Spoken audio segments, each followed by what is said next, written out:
growth for all. Before we hear from our leaders, I would like to thank everyone who has joined us today. We extend a special thank you to our sponsors for making this event possible. Our presenting sponsor is Baptist Health. Gold sponsors are the Alabama League of Municipalities, Auburn University at Montgomery, Meta, Montgomery Airport Authority, and Warren Averett. Our silver sponsors are Bradley Arant Bolt Cummings, Goodwin Mills and Kaywood, Jackson Thornton, Power South Energy, Southeast Gas, and Stiefel Public Finance. I would also like to thank all of our corporate sponsors who are here with us today. Let's give them a thank you.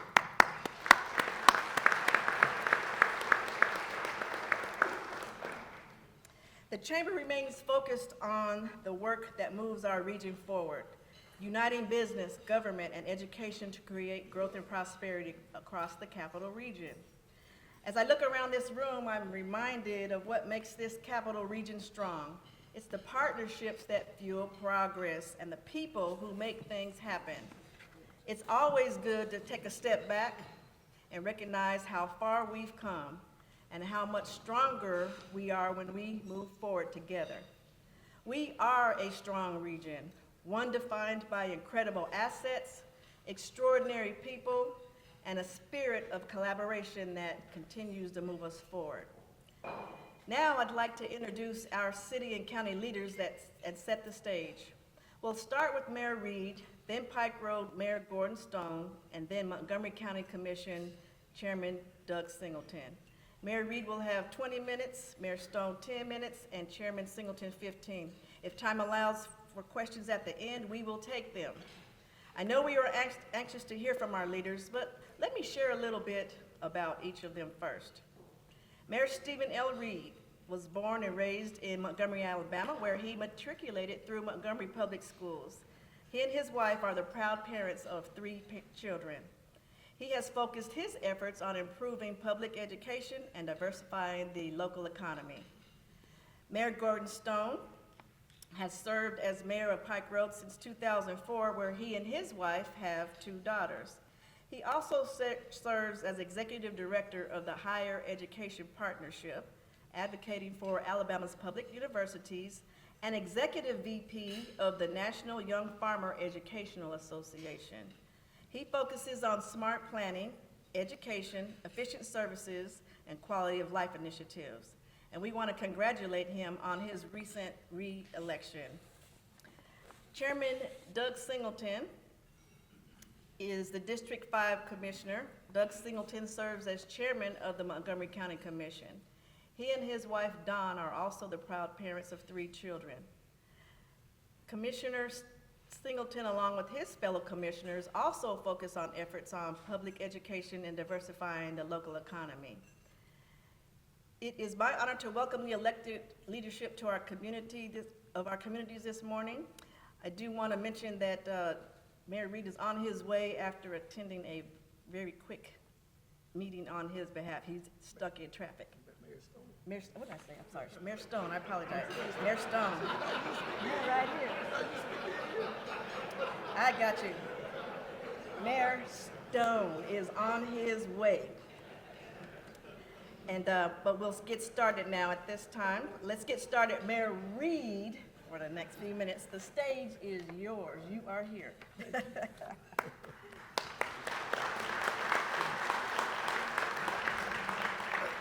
That must have been a Freudian slip. Oh, it was. You basically say you're not used to me being here, right then. You're right. You're here. Well, no politician is going to be late to hear themselves talk. Maybe late to hear some other people talk. No, Stacey, thank you for your leadership. Sorry for the voice here. I'm going to grab a little bit of this tea if I can. I don't need 20 minutes. I promise you I won't keep you here that long at all. I do hope that we have some Q&A at the end and some time for that for both myself and hopefully Doug as well, and Gordon once he gets here. I want to begin by saying thank you to each and every one of you for what you do in our community. As you can tell by my voice, there's been a lot of talk over the last few days about a number of things that we've been dealing with here in our city. But we don't get there by ourselves. We get there with partnerships. We get there with people like you who are pouring into the city, and so many others, obviously, who can't be here this morning. I want to start by asking any members of the city staff and administration to please stand up so those around can see you and see who you are.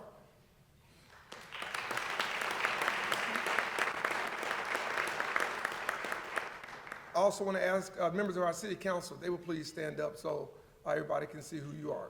Got a few members, our president, C.C. Calhoun, and Charlotte Jenwright, and Fernetta Riley, and Julie Beard. Thank you all, and I know we may have some others join us as well.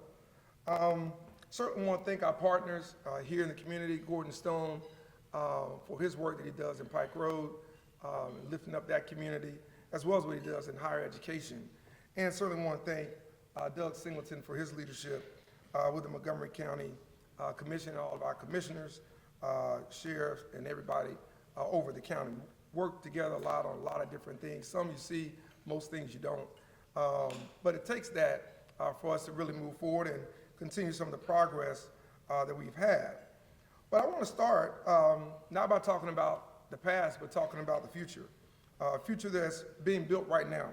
One project, one partnership, one purpose at a time.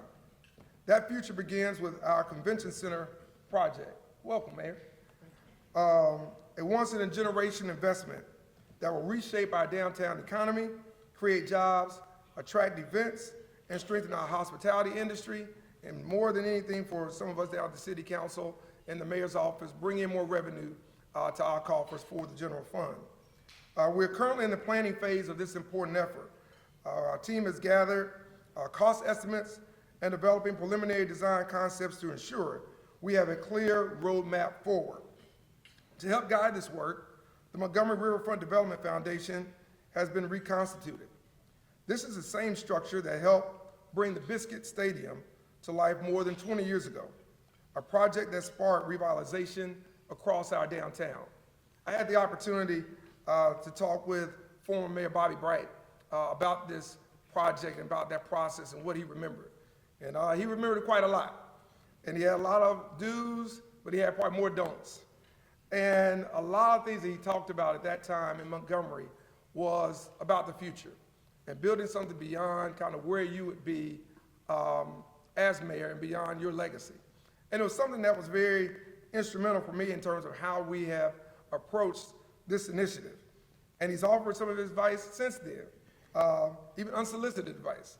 But that's what happens when you engage some of those mayors who have done some of the things that they want to let you know, hey, here's something to think about, here's something to keep in the back of your mind, and here's something to make sure the community understands as you embark on such an initiative like the convention center, much like he did with Biscuit Stadium, and those that were part of this, some of you are in this room as well. But with that proven model in place, we're positioning ourselves for another transformative step in Montgomery's growth. The same can be said for Montgomery Regional Airport. It's a gateway to the world, and the upgrades are now underway from terminal improvements to new flight and freight operations. These things are critical to attracting the kinds of businesses and investments that bring long-term prosperity. When you consider the inland port and what it means for us, it won't be maximized without us utilizing the space on the airport's grounds, using those freight airlines to make sure we're bringing in cargo and we can get that cargo up so it can be delivered to my wife's doorstep. That's important. When she hits that Amazon button, she's expected to be there the very next day. So with that business growing, we want to make sure that we take advantage of that. And having the inland port here provides that type of opportunity for us as a community. We've even talked about how do we fund the airport better? How do we work with the county? How do we work with the state to bring about more revenue and more infrastructure for the airport so we can accelerate the progress? We understand that in order to grow Central Alabama, we have to grow that airport. We have to invest in it, and we have to make sure that it's an airport that we're all proud of. Most importantly, it's an airport that works. And we want to continue to partner with those on the Airport Authority and with everyone who has been a partner to this day. Now I certainly want to talk about Jackson Hospital. When we think about regional responsibility, healthcare is that. Jackson Hospital, along with our good friends at Baptist, provide needed services for people far beyond the city of Montgomery, and we're proud of that. It is a core staple for what you must have in any growing and thriving community. Today, that cornerstone is under pressure, and the decisions we make now will shape the future of healthcare across Central Alabama. Earlier this month, Montgomery City Council approved an amended resolution that reflects our shared commitment to responsible governance and regional access to care. The revised measure removes the 60-40 funding split that had placed a disproportionate amount on the city. Instead, it authorizes Montgomery to contribute up to $15 million, which is about the 60% mark, contingent on Montgomery County, which voted yesterday to do their portion, and the state of Alabama, as well as other regional partners stepping up with their fair share. Why is that important? Because it's important for us to understand that with the smallest city budget of any community our size in the state, we can't do everything that we want to do. We can't do everything that you want us to do. It takes partnerships, it takes collaborations, and it takes investment for the long term. And guess what? It takes making tough decisions. Tough decisions that may require us to go to our legislature to ask for things that we haven't asked for before. Or maybe some things that a few years ago we didn't know we could support. But we have to do that not just for the city of Montgomery. We have to do that for Central Alabama. Some of you have heard me tell this story before, but I think it bears repeating. When I got into the mayor's office 6 years ago, on about the second week, I met with Dr. Kayvon Darabi. And I met with Dr. Darabi to get an economic outlook. And of course, I didn't have to ask for a candid outlook. He's born candid, and that's the only language he knows. And so he told us that we're in the poorest region of the state, in one of the poorest states in the country. And so he said, congratulations, Mr. Mayor. You're the mayor of a housing project in a trailer park. Good luck. That was his advice and his feedback to me. That's where we're sitting in Central Alabama. So whether you agree with that notion or not, it's something that has stuck with me. And it's something that I know we can't change just between the mayor's office and the city council. It takes everybody in this room, everybody in this community, everybody in this region, and everybody in this state that cares about Central Alabama to make sure they're investing. Well, that goes along with healthcare as well. You can't do that and not fund healthcare. You can't do that and not invest in healthcare in a way that makes a significant difference, not just for the Reid administration, but for the next administration, more importantly. Because healthcare is about the future. It's about what we do now to build for tomorrow. And so when we looked at making some just slight amendments to the measure that the council passed, it really reflected not our interest in walking away from the table, but making sure that we ask others to come to the table. Because no jurisdiction can carry this alone. And again, although the council's action is formally recorded as an override, the result was a collaborative process. It's a process of give and take. It's a process of compromise. And I appreciate the council's effort in making sure that we did that and we engaged in that. This is what leadership looks like: a balanced, thoughtful approach to public funding, using your taxpayer dollars not just to do what's politically expedient, but to do what's right. One that supports healthcare access while safeguarding fiscal responsibility. Now we must continue the work, and we have to have some tough conversations as a community. What do we want healthcare to look like? If we're not going to expand Medicaid, what do we want healthcare to look like? Is it a healthcare fee? Is it a revenue stream, much like East Alabama Medical Center has, much like what you have in Dothan, much like we see in other parts of the state? We've got to think about that, because that goes beyond the mayor and the city council. That goes to some places and spaces where many of you have more access and more influence than even I do. And I'm fine with that, because ultimately we're measured by the results, and we're measured by what we do in our community, not who did it. Not looking for the credit, we're just looking for the outcome. And so I ask that all of us continue to think through this, because what we did just last night and what the county commission has done gets us only so far. We've got to think more boldly, more aggressively, and more proactively about healthcare in this community, not just for the city of Montgomery, but for everyone in Central Alabama that depends on us to be the leader that we know we are. Now, that same spirit must drive our capital improvement plan because we believe that we have to build a city that works for everyone. Montgomery Forward, which is transforming how people live, work, and connect in our city. Over the last few years, we've reopened and reinvested community centers all across this city, from Sheridan Heights to the Crump Center to Chisholm, with the Courtney Pruitt Community Center opening later this year. We've modernized Fire Station 10, making sure our first responders have the tools they need to protect our growing neighborhoods. We've opened new parks, new playgrounds, improving Lagoon Park, and finishing the Fairview Transfer Center that will make public transit more reliable and equitable for working families. We've added new smart parking kiosks downtown, expanded lighting and sidewalks in neighborhoods, and begun laying the groundwork for more walkable, connected communities. That's what Montgomery Forward means. It's not just projects, it's progress that you can feel. It's the city investing in its people and places so that opportunity is not limited by your zip code. Now, our economy has grown stronger than maybe Dr. Darabi was thinking 6 years ago because of that same focus and because of the partnership with many in this room. Montgomery is winning, and Montgomery is winning big. That's not by accident, but by design. Just last year, Movis Alabama LLC announced a $52 million expansion right here in Montgomery. That project adds a 460,000 square foot facility to serve the aftermarket parts needs for Hyundai and Kia. It creates 27 new high-wage jobs with an average salary of more than $28 an hour and secures our position as a national hub for advanced manufacturing. We've also expanded our partnerships through programs like the SEED Academy, TWR Academy, and Grow Montgomery, which are preparing local entrepreneurs, students, and small business owners to thrive in tomorrow's economy. Now, these aren't just programs, these are pipelines to prosperity. But we must be clear-eyed about the challenges that remain. According to the Bureau of Economic Analysis, Alabama's black households earn 44% less in median income than white households. The McKinsey Institute for Economic Mobility reports that in many southern cities, black Americans hold only 8% of total business equity, despite making up more than a quarter of the population.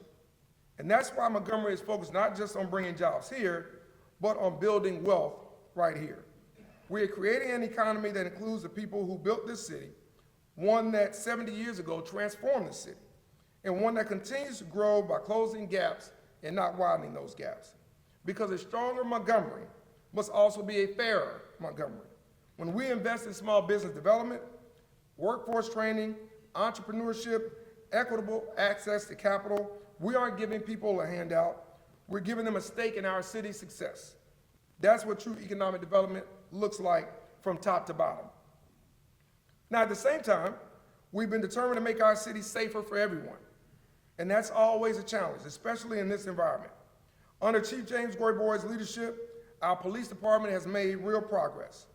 This year, we've seen double-digit declines in gun violence and stronger partnerships with federal and state agencies, including ALEA, ATF, the FBI, the U.S. Marshal Service. We continue working with the Montgomery County Sheriff's Office and all the great work that they do as well. We've expanded our Star Watch camera network, improved officer pay and retention, and just last night got approval from our CFO, who I had to announce for permission, could we offer some more competitive signing bonuses for this new class of recruits. That will help us be more competitive to close the gap and fill these opportunities and these careers that we have in law enforcement.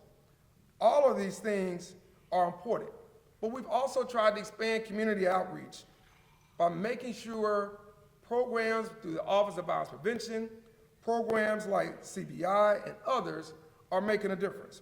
And while that's not seen overnight, as many mayors have told me who've had these programs for many years, it does take time, but you will see the results. Just stay the course. These programs are connecting with young people before crime begins, offering mentorships, jobs, and purpose through initiatives like TWR Academy and Stand Up Montgomery. I've had small business owners come to me and say, we'll offer an apprenticeship for some of these young people if you can get them here. And I said, we'll get them there, and we'll make sure that they have a career once they're done.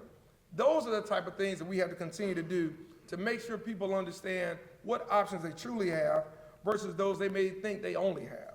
And so our message is simple. We will enforce the law with strength, but we will build through peace and opportunity. We will not let violence define Montgomery, nor will it go unanswered.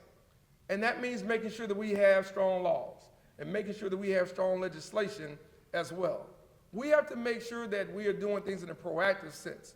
And so what you'll see me do, and this has not been announced before today, is we're going to introduce local legislation for common sense gun reform. Because at the state level, there seems to be pushback to what those gun reform laws look like. But there seems to be criticism for cities and communities like ours that suffer the most from it. As I told someone very recently, 7 rounds were found, just one house over from our house, within the last month, about to say 3 weeks ago. There was a homicide 1 block away within the last 2 months. So I live very proximate to where these issues are happening. That's not gonna change. I'm not gonna move. They're not gonna run me off the block or any of those things. But we have to make sure that we're doing the things proactively with our legislature. So if common sense gun reform doesn't make sense for the state of Alabama, then let's make it make sense for Montgomery. Let's make it make sense for the communities most impacted. Because I don't think that everybody should have a right to carry. I don't think we should have permitless gun laws here. I think that we ought to arm our local law enforcement with more tools and more opportunities to make a difference proactively. And I believe we can do that. I think some of you in this room can help us do that. I think some of you in this room have the reach, some of you in this room have the power and the influence to do just that. So instead of sitting back and pointing fingers and pointing out problems, let's come up with solutions. And so that's one of my solutions. So we will propose legislation and we will make it a local bill. And I'm glad to see our local chairman of our local delegation, State Representative Kevin Lawrence here, because we'll be asking him to push this bill. And we'll work with the Speaker's office and we'll work with the Senate Pro Tem, the Lieutenant Governor and Governor to make this make sense. But we cannot continue to go around pointing fingers about an issue without coming up with solutions. So if urban communities are where the problem is, let's address the problem where it is with a solution that may make sense. Maybe it doesn't fit Monroe County, but maybe it fits Montgomery County. So we want to propose this to this business community because we want you to know that we're going to do everything we can to make sure this is a safer community. Everything in our power. And we ask for your help in doing just that. We also have to address bail and bond reform. We have to make sure that not only if you're charged with attempted murder, but if you're a repeat violent offender, that you don't have the option for bail and bonds under the current structure and under the current state laws that you have right now. When we read off the list of those who were involved in the mass shooting just a few weeks ago, you're going to be stunned and you're going to be asking, why were they out in the first place? That's the first thing I asked within 24 hours with Chief Gray Boys. So we have to make sure that while some laws may have had the right intentions, that the society has changed now. The culture has changed. And we have to do a better job of making sure that those people that are arrested by the Montgomery Police Department, that are arrested by the Montgomery County Sheriff's Office, and others aren't roaming our streets. We have to make sure if they're bad guys or bad girls, that they stay in jail if they are repeat offenders. We cannot afford to have those folks roaming our streets menacing whether it's my street or my neighborhood or yours or anyone else's in this community. We have to take a tougher stand and we have to make sure the laws are in place that our police officers and others can enforce. Finally, I certainly want to thank our district attorney, Azzy Oliver, for her help in petitioning for an increased bail for one of those 4 suspects in the mass shooting. He shouldn't have never been allowed to get out in the first place. But that's what we're dealing with now. And again, we're about finding solutions, and we're going to do that. And we're going to ask for your help. We're going to ask for your support, and we're going to ask for your collaboration to make sure we can do each and everything that we can. Now, as I get ready to close, I want to talk about just one more thing, and that is the story of Montgomery. One that's always been one of shared struggle and shared triumph. We have rebuilt, reimagined, and redefined ourselves time and time again. Now, as we look ahead to the next decade, we have a choice. We can move separately, or we can move as one Montgomery. We can stand together and create positive change, or we can stand divided and watch change happen around us. City, county, state, business, church, community, there's no challenge too great for us to overcome. The projects we discussed today, the policies we discussed today, from our convention center to our airport to our hospital to public safety, are not just investments in infrastructure. They are investments in the idea that progress is possible when people choose cooperation over competition. As Dr. King once said, we may all have come on different ships, but we're in the same boat now. And if we keep rowing together, and with courage and with vision and with unity, there's no limit how far Montgomery can go. Thank you all for all the great work you do in our city. Thank you for your support. Thank you for your investment. Thank you for your partnerships in each and every corner of this community. And I look forward to working with you to bring about a better and greater Montgomery. Thanks so much.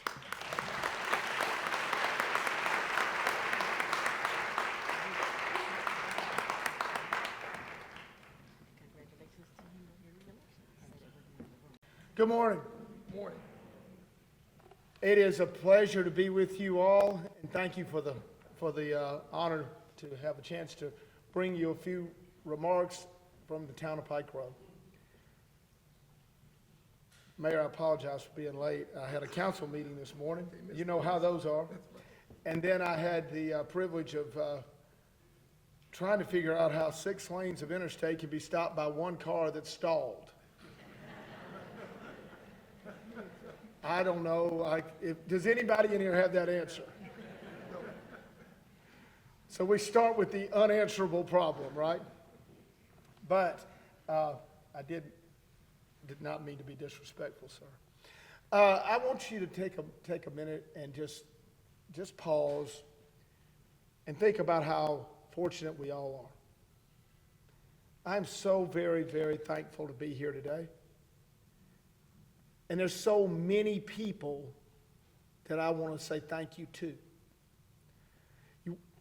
I don't walk on a path by myself, not 1 minute of one day.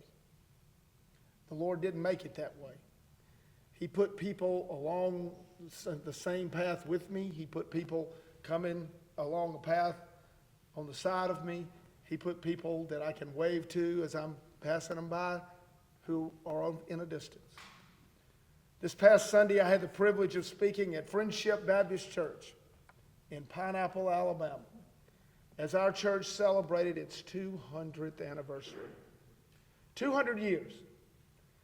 I remember as a child sitting in the back, as a good Baptist would, looking at the little board behind the pastor, and it said Sunday school attendance and training union attendance.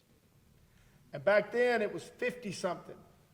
Today it's 12. Back then we met twice a Sunday. Today we meet, or they meet, every other Sunday, once.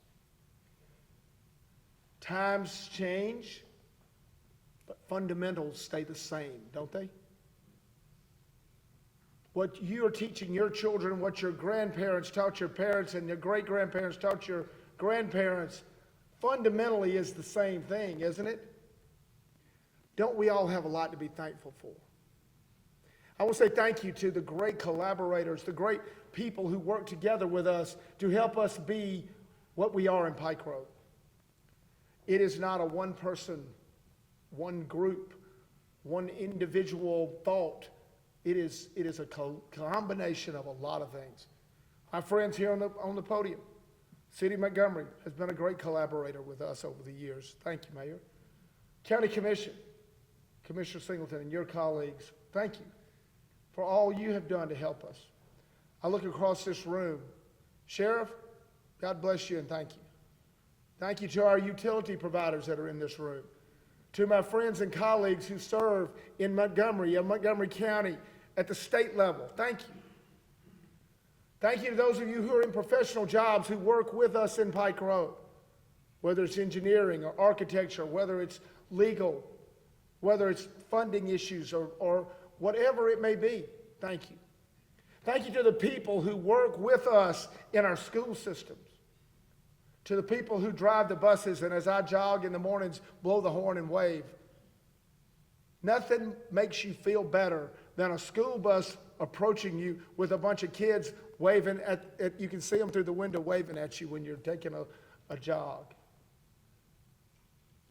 Thank you to those people who go in those classrooms every day and teach the next generation, who lead in those administrative offices to teach the next generation. I want you to take a little trip with me, if you would. And let's pretend that you have the chance to visit Pike Road for the first time. And so you get in a car and you drive east of here, hopefully not a stalled car on the interstate. That was a joke. But you get out there and you get off on Middleine and you drive over to Chantilly and you're looking around and you take a left and you get on Vaughn and 110 and you head to the first signal, and you can go left, right, or straight. And as you do, though, as you travel through those roads, you see Town Hall. I have the privilege of standing here today and remembering when that wasn't Town Hall.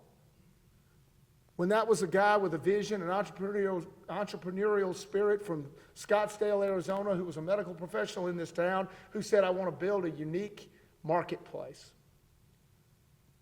His idea was before its time, and so we ended up with the opportunity to turn that into Town Hall. But right there at that spot, that's the old Mary community, and just to the left of there, or north of there, is the old Mount Meigs community. And who would have ever thought that the Georgia Washington School would now be a high school in a Pike Road campus, a Pike Road school system, one of our campuses. Right there in what we call the Mount Meigs Mary community or town center. But let's say you head on east and you go on down and you've never been to Pike Road before, so you wonder, what's this all about? And you see that there's a library right there by the town center. We don't do the library by ourselves. Thank you to the Montgomery City County Library. You drive on down a little bit more and you see neighborhood to the right, neighborhood to the left, and you go on down and all of a sudden there's an end of an interstate. You think, what is this? And you say thank you to those who had the vision to foresee ahead of time infrastructure needs and opportunities. And thank you to our partners at the federal level who this year put extra funding in the budget. Unfortunately, we don't have a budget, but they put money in the budget to help us expand that interstate, which will help all of us. But you go on past there and you drive on down, you see churches, you see more communities, you see improvements at intersections. Where are my friends from ALDOT? Thank you. And the MPO, thank you. And those of you who have worked together with us, we have 5 interchange projects under construction or in design in Pike Road right now. 5. For a town of 11,500 people, that's a lot of people to thank for that. If you took a right, though, and said, I don't want to go east anymore, I think I'll turn and head back west, and got on Wallahatchie Road, you went on down there, and you'd come to the mysterious, I get asked all the time, roundabout. And you said, what is a roundabout doing way out here? And you would think, why does this town have 5 roundabouts on the books? 5. Well, that might make you ponder and eventually find out that we have on our 4th comprehensive plan. We're only 28 years old. By the way, happy birthday, Pike Road. It's on Friday. If you go by the all-inclusive playground that we opened this year, Friday afternoon, you too can get cookies and cake. If you kept going up Wallahatchie, though, you'd come up on a water tower, and under it a little building freshly painted with a sign on the front that says Waterhouse Gallery, where we just finished having 46 artists come into Pike Road from all over the United States to paint our beautiful God-given landscape in plein air paint. 14 consecutive years they've been coming to Pike Road. You go in there, or you'd see a building right there next to it, brand new building that is a refurbishment of the McFadden Armistead house that we bought and moved and redid. Well, just last night we had Portraits of Pike Road art show in there. Or if you took to the right instead of the left where the water tower first caught your eyes, you might see a construction project covering 70 acres, which would be the new Pike Road High School. $125 million project. That I'm proud to say thank you to our school board and our school leadership, because the town and the school working together with the citizens who voted for the property tax, thank you. We're able to expand a $70 million project to a $128 million project so we can take care of the needs of a growing community. We go on up and you come to that end of Wallahatchie there where Pike crosses Pike, and you'd see the Veterans Memorial. Where just in a couple of weeks we'll have our Veterans Celebration, and we will honor those who made sure we had the freedoms to do what we do in this country. Thank you. Or you might see on the side of the road a gravel trail. That's a part of a trail network that will cover 30 miles in Pike Road and allow you to do everything except ride the thin-tired bike. And if you're really good, you might be able to do that, but I don't think it'd be comfortable. But you can ride wide-tired bikes, you can jog, you can even ride your horse. You go on down, if you wanted to go on down Meriwether to 231, which is the largest traffic count, 4-lane road, not being defined as an interstate in the state of Alabama. And on the top end there, right there where Representative Ingram, has such a wonderful business called Sweet Creek, our own, keep going on down, you'd see the wonderful, tremendous opportunities that we have. And if you went on out further west, you'd see our new Ag Center with a new FFA 4-H barn, the only 4-H FFA teaching barn in the county, and one of the only ones in the region, where in 2 weeks they'll have our second rodeo of the year there under the arena, where just 2 days ago they had Farm City Week, where kids were bussed in and given a chance to see and learn about agriculture. Or you'd see the ball fields or 9 new tennis courts, or the other things that we're investing in, like a new amphitheater. You see, if you then turned around and went back and said, well, I got to get back to the interstate, and you wiggled your way back through Wallahatchie, and you turned up Marler, and you went up through there to Wall and that town center, and you passed all those beautiful neighborhoods, you'd go, my goodness, at the people. Thank you to those of you who occupy those homes who chose to move to Pike Road and make it your hometown. Pike Road is 16 miles wide. We're 10 miles deep. We have 85% of our property is still agrarian or agricultural. We've got new neighborhoods. We've got traditional neighborhoods. We've got smart code neighborhoods, and we've got neighborhoods that are built like most every suburban neighborhood. We've got 17 restaurants when the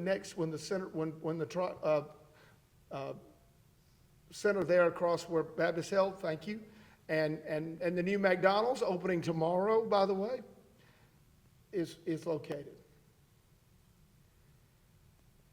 You see, Pike Road has 4 places, 4 pharmacies.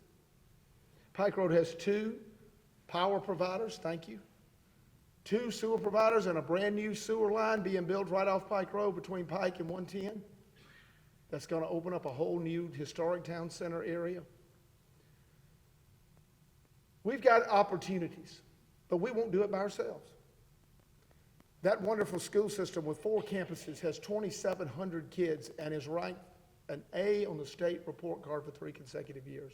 Thank you to those parents, those kids, those people that make that happen. You see, we didn't start out to build a town back in 1997 to stand out there by ourselves. We built a town to be a part of the greater success of this region, this state, this nation, and this world. That sounds noble, right? But it's true. If you do the right things, if you do the little things, if you do the fundamental things. I had the privilege of speaking at Friendship Baptist Church on Sunday, and one of the things I said to them was intentionality.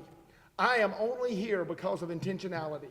Somebody intentionally made sure that there was a building there, and when it burned twice, rebuilt that church with the intention of keeping that worship and that center of growth in the Lord's Word alive and well, Pastor. Intentionality. It has always been our intention to be a complement to be a part of, to be a strengthener of this community and this region, this state, and this nation. And when I get a chance to go sit in our school areas or go to a football game with 2,600 fans and see what's going on there, I know that we're going to make a difference. And we are making a difference. But we're not doing it by ourselves. So when I come to a meeting like this, I want to say to the chamber, thank you. I want to say to every one of you, thank you. Thank you for helping make this dream a reality. Coach Dye told us back when I was playing ball at Auburn, he said, men, where's Quentin? You probably heard this. He said, men, we're either going to get better or we're going to get worse.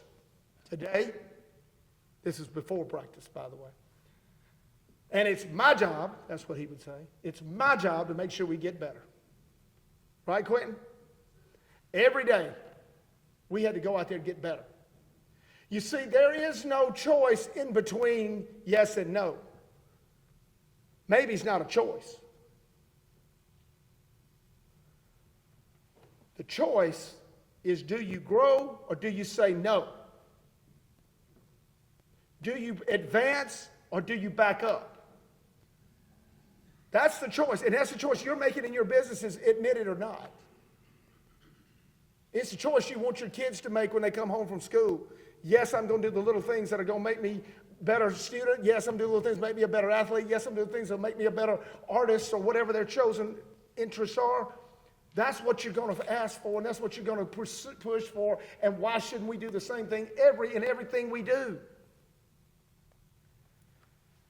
In Pike Road, we're going to say yes. I'm honored that I have 4 years to serve in this role again, and who knows for how long. Only the Lord, right? But the next 4 years, you're going to see Pike Road do everything we can to honor you and your work to help us be the best we can be. We all have to work together to address health care and address public safety and make things better. Sheriff tells me all the time, easiest way to make sure people are safe is for people to help each other be safe, right, Sheriff? Thank you for your service again. We have a great safety record, and we're honored because of the men and women who drive around doing little things every day. We're going to do the little things that it requires to say yes. We won't do them all perfect. We will not. But we will do them with perfect effort. And that's why Pike Road is proud to be where it is 28 years after it was started. Excited about the story that we've been able to write so far, and cannot wait to write the rest of the story, because the future of this region is going to be enhanced by what we do in Pike Road, the same way Marietta enhances Atlanta, Madison enhances Huntsville, Vestavia, Homewood, Birmingham, the Eastern Shore, and all those surrounding places work together. We're going to be a bright shining star on the hill, and we thank you for allowing us to have that opportunity, and encourage you, if you've got an idea, a thought, a possibility, or even something you want us to change, come see us. The doors are open, and we're going to work together. Thank you very much. God bless you all.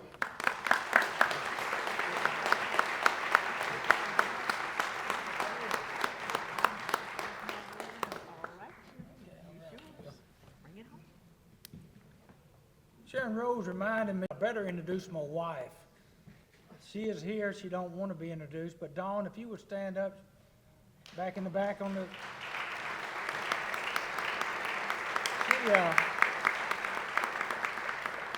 Y'all know she puts up with a lot, and she don't like the limelight. Y'all, and I'm very shy around cameras too, as most of y'all know that. So, but I do want to thank her and just save all your jokes about looks like your daughter. I've heard all those, plenty, so just save those for me. I do want to. I'm gonna buzz through this very fast, like the Chris Berman fastest 3 minutes in sports, because I think it's very important that we have a chance to ask some questions at the end. I do want to introduce my commissioners, Carmen Moore Ziegler, the Vice Chair, Commissioner Dan Harris, Commissioner Justin Costanza, and Commissioner Isaiah Sankey. I know Commissioner Sankey is here and Justin is here. We've had some changes at the County Commission. Normally we don't have a lot of changes, but due to some retirements of longtime employees, we do have some of those. Regina Walker is now our Deputy Administrator. Kendall moved up to our Administrator, so Regina is here. Connie Walker is here. Connie is our County Attorney. She was our outside counsel. Now she's working in-house with us, and we're glad to have her. Wanda Jackson is now our new finance director, replacing longtime finance director Cheryl Thomas. Cody Clark is our director of public affairs, and our newest member is our grant administrator, Derek Scipio, from the great Sim Scipio family tree. So we're glad to have all these new additions, and they're doing a fabulous job for us. Before I start bragging on all the great things we're doing, I want to share something with you that is not great news. And many of y'all know the probate office east has closed, and we're in the process of moving that office. But I dropped the ball on this. I know JC's caught some criticism, Justin's caught some criticism, but it was not their fault. We had ample time to relocate and prepare. Our landlords fought, and they gave us plenty of time, and I dropped the ball. But I promise you that we're going to build it bigger and better, and we got some new additions and services we're going to add. But at the end of the day, it's up to the chairman to make sure that we don't inconvenience our residents, and they've had to go to our other 3 locations to do their work. But again, that's on me, and we're going to get it right, and it's not going to happen again. Kendall and JC and Justin's working diligently to get our new location up and running sooner than later. I do want to brag a little bit about our probate office and what's going on there. JC Love has done a great job being innovative with our office. We have a great staff there. We got electronic filings that are coming. That's going to help those people that file late for the courts. Now you can do it electronically. You don't have to run to the office at 5. You can get there and do it by midnight. That's going to help. We got a $15K grant from the Alabama Law Foundation, which is going to allow anybody and everybody to have justice even without the ability to pay. We're the first in the state of Alabama to have that. Tiffany Paulk, one of our supervisors in the East office, has been recognized for her work and her customer service training manual that she implemented. Unfortunately, Tiffany is not here today. I wanted her to be here, but she's helping her ailing mother, so she could not be here today. And our REACT program, which has been able to protect our property owners from fraud. This is something JC worked to get this going, and it's expanded across other counties, and now other states are looking at what we're doing here. We had 62 interns, summer in college, come this summer to work with us in our intern program, which was championed by Dan Harris. They got a chance to work in our county departments, and the main thing is they had a chance to build a resume. So we had 62 again this summer. We're expanding the walking trails at Elton Dean Park. Morris Ziegler is handling that, leading that charge. If you haven't been out to the west side and seen Elton Dean Park, it is a beautiful, gorgeous park out there. Down in South Montgomery County, we continue to expand the programs at our community center. We've expanded the walkways and accessibilities there. Flatwood, 2 years ago, we stood out there and saw the devastation from the tornadoes. We made a promise to build back bigger and better. We have done that, led by Commissioner Sankey. We've added pavilions. We've added storm shelter, a new playground. We've got new walkways coming and new fencing coming. And Commissioner Sankey has done a yeoman's job in making sure all of that has happened. We got an announcement coming up on Monday. I'm not going to steal the thunder, but I will say just a little bit. You'll get a little head of it today. $2.25 million in grants, federal grants. $1.25 million will go to the COPS program from the Department of Justice, where the sheriff will be able to hire 10 additional deputies to put out on patrol. That will be a 5-year program. If you don't get an email with our county quarterly report from the sheriff's department, let me encourage you to get with Wesley or Derek or myself or anybody that works with the county, or go to our website and look up Kevin Murphy's email address. Kevin sends it out quarterly. It's about a 20-something page report that shares all the great things going on in the sheriff's department, gives us some great tips. I love to look at it because I like to see the crime reports. We had 8 burglaries in the areas that our sheriff's department patrols the last quarter. Now, 1 is way too many, but 8 is less than what Andy and Barney had in Mayberry last quarter. So proud of what they're doing and the presence that they have out there in the county, because that makes all the difference being out there. Ken Boswell with ADECA is a great friend of Montgomery County. And so if you know Ken, please thank him. A $1 million grant for Project Action. And it's a collaboration between the Sheriff's Department, the Montgomery Police Department. Chief Grayboys is here. A shout out to Chief, hardest working guy I know. I think he wasted about 3 hours a night sleeping, but the other 21 hours he's out on the street, and thank you for that. Mayor Reed mentioned Azzy Oliver, the district attorney's office. If you're a criminal, you don't want to meet Azzy. But if you're a law-abiding citizen, you see somebody, you need to reach out. She is fabulous as a district attorney. We're blessed to have her. And then CareStar, which does so much for our mental health, which to me is the #1 issue we have in Montgomery County and the state of Alabama. Opioid settlement, we're using a lot of that money to provide defibrillators for our sheriff deputies' marked cars, our substations, and our high crime areas and parts of our jail in the medical part. If you want to see Sheriff Cunningham light up, ask him about the real-time crime center. It is now operational. It allows us to collaborate all the data and work with emergency response and all our state, federal, and local agencies to work together. It's in the old Carnegie building. Sheriff Cunningham has taken that, his project. He's remodeled the building. Phase 1 is up and running. We have our cameras will be able to collaborate with the star cameras from the city. We've got license plate readers out there now. We've caught a lot of bad guys with our license plate readers. And as soon as they run through that camera, and they don't even know they're running through the camera with a stolen car, it pings us, and we're on them like a roach on a raisin. And we've had dozens and dozens of arrests from that camera system. And phase 2, we're expanding it, and again, working with the STAR system, so we'll have cameras everywhere. We're gonna know who you are and where you're going if you're in Montgomery County. So fair warning to the bad guys out there that decide they want to steal vehicles and do crime.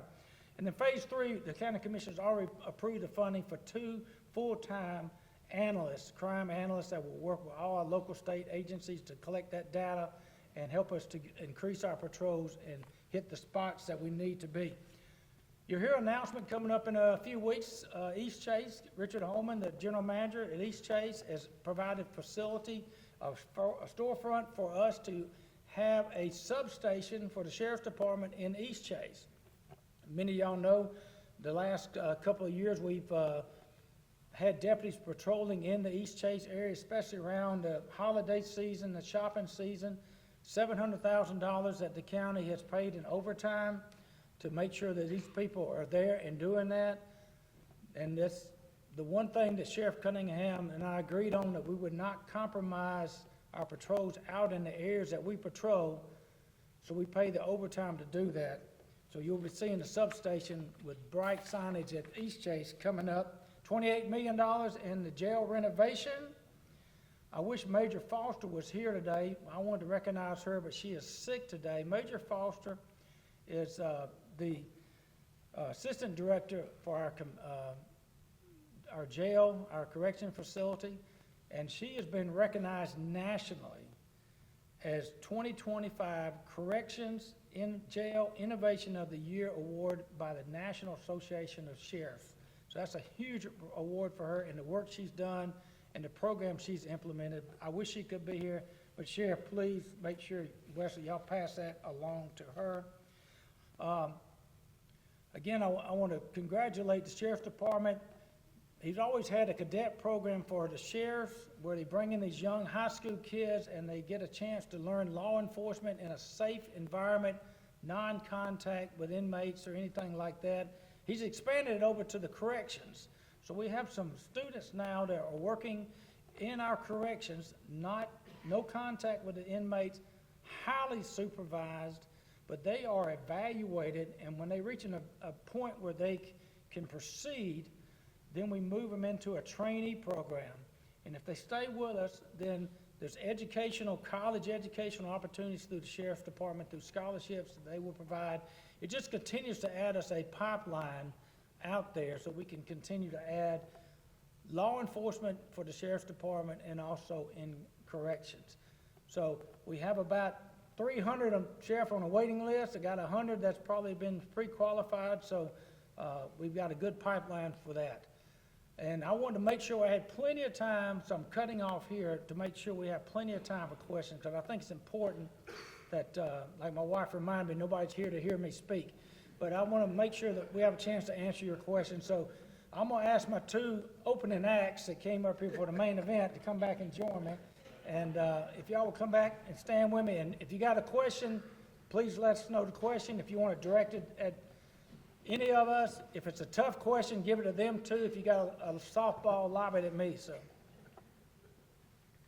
any questions? Yes, sir. Doug, what's the, we all had the challenges of expanding our 65, 85 corridor, Birmingham, and we did Malfunction Junction. We all see the traffic coming down to our corridors. What are y'all's thoughts on expanding, add an extra lane from Mayor Stone so you get around that stall car? The question. Because that's a huge thing for all of us, because our folks need to go back and forth. Yeah, the question was expansion of I-65, I-85 because of bottlenecks. You know, Will Ainsworth was running on that as running for governor. Of course, he's not running for governor now. But that is an ALDOT question, an ALDOT project. I will say Mr. Cooper has been a great friend to Montgomery County. And Ed Austin there at ALDOT, they work very well with us. And we meet with them at least every 3 to 4 months and just to get updates from them. But I can't say enough about our partnership with ALDOT and what they have done to really step up and try to help us here in Montgomery County. Yeah. Just one quick thought on that also. You know, if we're going to grow our economy, we have to create, and Mayor and I have talked about this, we have to continue to do what we've done in manufacturing, but we also have to create knowledge-based jobs.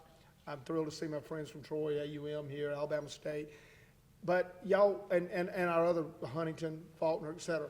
But we have to do the things we have to do, both infrastructure-wise, educationally, and in the recruiting area to the chamber and all those, our economic development folks. But infrastructure is a big part of that. And it's a team effort, as I said earlier. Thank you to our federal folks who are recognizing that. We got some progress into the budget this year on the outer loop, which will take a lot of that pressure off that corridor. So, if, you know, we're continuing to look at that, but I want to echo what the Commissioner said. ALDOT's been a great support of that, so I think sometimes we want to blame somebody. I think everybody here is working together, and in order to achieve these goals, so we can expand our economics, we're going to have everybody continue to pull together.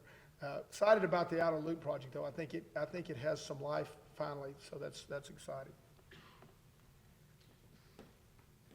Y'all have no questions? I guess we did it. They're gonna ask you quietly. No, any questions at all? Thank you. Okay. Yeah, that was really good.